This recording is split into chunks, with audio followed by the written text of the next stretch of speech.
Ini kisah makanan rakyat, tahu dan tempe yang tiap tahun selalu terombang-ambing harga kedelai impor.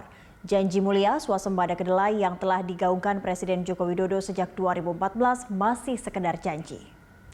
Awal 2021, tahu dan tempe sulit didapat. Para produsen di Jabodetabek, Jawa Barat, sebagian Jawa Tengah, Jawa Timur, Kalimantan Timur, Banten hingga Aceh mogok produksi pada 1-3 Januari 2021. Ini terjadi lantaran bahan baku tahu dan tempe yaitu kedelai impor yang mulainya seharga Rp6.500 sampai Rp7.000 per kilogram naik menjadi Rp9.000 sampai Rp10.000 per kilogram. Pada 31 Desember 2020, rata-rata harga kedelai dunia tembus $13,11 Amerika Serikat per gantang atau per 27,2 kilogram, yang artinya sekitar Rp6.798 per kilogramnya. Bila di rata-rata, harga kedelai meningkat 37,65% dibandingkan tahun lalu yang sebesar $9,53 Amerika per gantang. Lonjakan harga ini sebenarnya mulai terjadi sejak awal 2020. Ada 3 faktor penyebab. Pertama, pulihnya permintaan kedelai dari Tiongkok, penurunan produksi akibat imbas La Nina di sejumlah negara produsen kedelai, dan dampak pandemi COVID-19. Namun yang paling memengaruhi naiknya harga kedelai di akhir tahun, lebih karena melonjaknya permintaan Tiongkok. Pada tahun pemasaran kedelai periode Oktober 2020 sampai September 2021, permintaan Tiongkok atas kedelai melonjak tinggi. Data Departemen Pertanian Amerika, permintaan hampir mencapai 100 juta ton. Permintaan ini untuk menopang program pemulihan peternakan babi di Tiongkok setelah demam babi Afrika merebak Agustus 2018. Bandingkan dengan impor kedelai periode 2019 sampai 2020, yakni 18,8 juta ton. Ini kemudian mendorong kenaikan harga kedelai dunia antara 20-30% menjadi di kisaran $10-14 Amerika per gantang.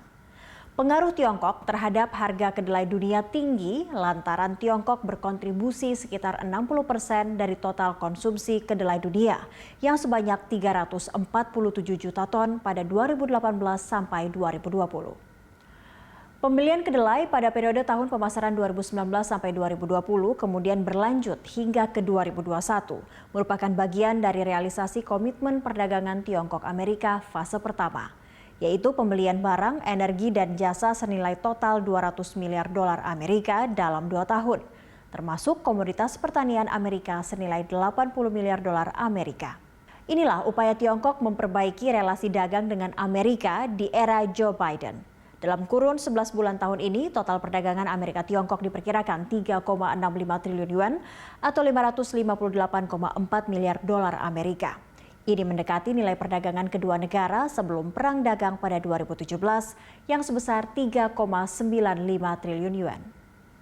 Pada 2021 sampai 2026, tingkat pertumbuhan rata-rata per tahun kedelai dunia diperkirakan 2%, dengan total volume 373 juta ton.